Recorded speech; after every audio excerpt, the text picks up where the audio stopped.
Ça c'était Léo Duff qui me l'avait appris. Pour détendre ses lèvres, ça c'est fait. Ok, c'est parti. Eh bien salut tout le monde, comment allez-vous les amis? Pour ma part c'est la pleine forme et on se retrouve aujourd'hui sur la chaîne Tech News et Test pour pouvoir parler du Canon 60D qui me filme actuellement.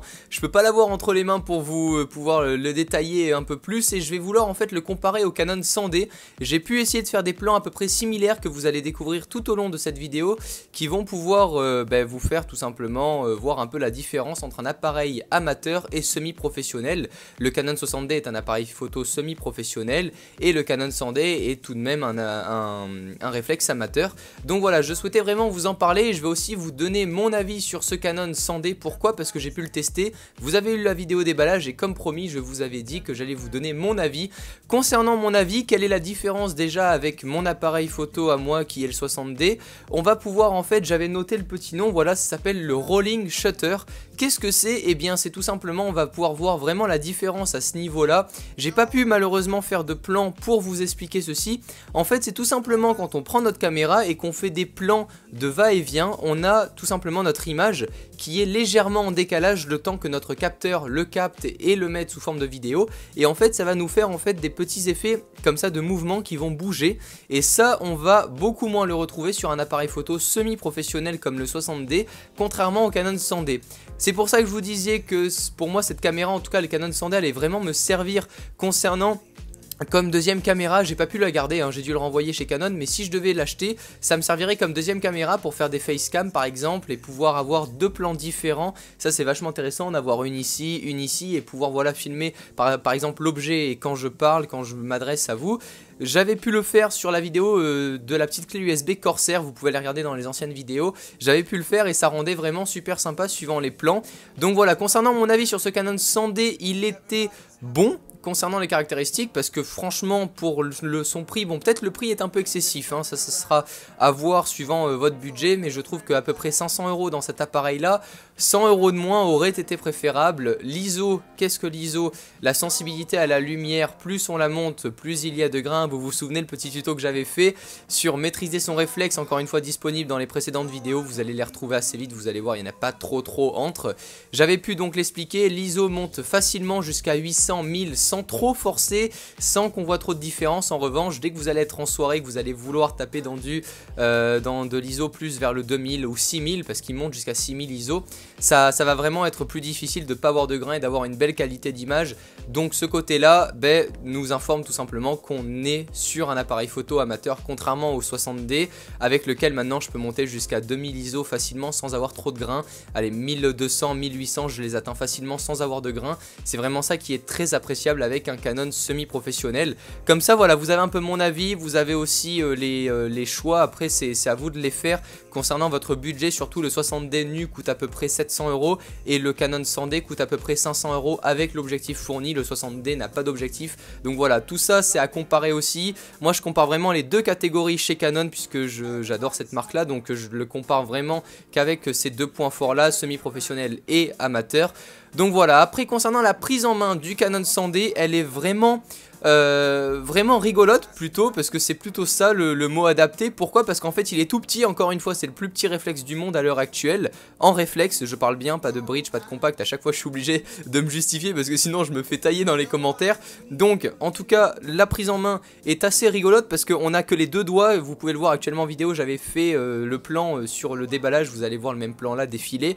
Quand j'ai mes deux, en fait la prise en main pour moi se fait avec les deux doigts parce que j'ai la main pour moi est trop grande et la prise en main est trop petite sur ce Canon là, donc à mon avis ça va être ou pour l'utilisation quotidienne plus dédiée à des jeunes filles parce qu'elles ont des plus petites mains, plus fines, donc ça va être plus agréable à prendre en main, ou alors tout simplement à des adultes mais qui ne possèdent pas des grandes mains, ou tout simplement qui vont vouloir l'utiliser seulement sur trépied comme j'expliquais tout à l'heure en facecam. Donc voilà, concernant la prise en main, très sympa en tout cas parce que vraiment petit, voilà, après ça dépend de vous, si vous l'utilisez à longueur de journée ça va être un peu plus désagréable, si vous l'utilisez un peu moins souvent, un peu moins souvent mais plus correctement sur trépied ou quoi, ça fait largement l'affaire. On a de quoi faire des beaux plans 1080 HD, voilà. Le moment que vous attendez tous, maintenant vous avez la petite animation avec le 1080 HD du Canon 60D et le 1080 HD du Canon 100D.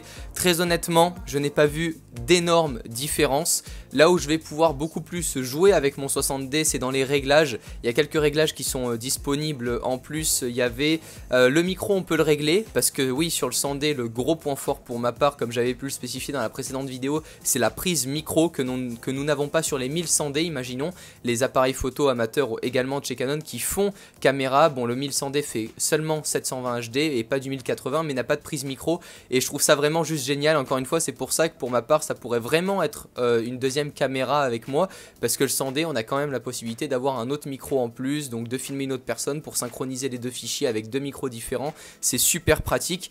Donc voilà, concernant ma vision, on va dire, pour le 100D, c'est où vous êtes débutant, vous souhaitez commencer avec votre premier appareil photo et ça peut vraiment faire office de votre premier appareil photo, ou alors vous êtes plutôt intermédiaire, vous avez déjà un appareil photo et il vous servira uniquement comme deuxième caméra parce que vous n'allez pas vraiment, celui qui a par exemple un 1100D et qui va passer au 100D va pas pouvoir vraiment évoluer avec l'appareil parce qu'il va très vite être bloqué, tandis que s'il va essayer de dépenser un peu plus pour avoir vraiment un appareil plus professionnel, il va pouvoir un peu plus évoluer et en apprendre encore un peu plus avec plusieurs fonctionnalités, notamment également concernant la photo, la rapidité du capteur pour faire les photos sportives. Je crois que le 60D, je veux pas vous dire de bêtises, il est à peu près à 6 images secondes. Je pense pas vous dire de bêtises, il est à peu près à 6 images secondes et non, pas 6 images secondes, un peu moins. Enfin bref, vous regarderez ça, je vous mets tout dans la description. Et en tout cas, la rafale est beaucoup plus rapide sur un appareil photo semi-professionnel que sur un 100D.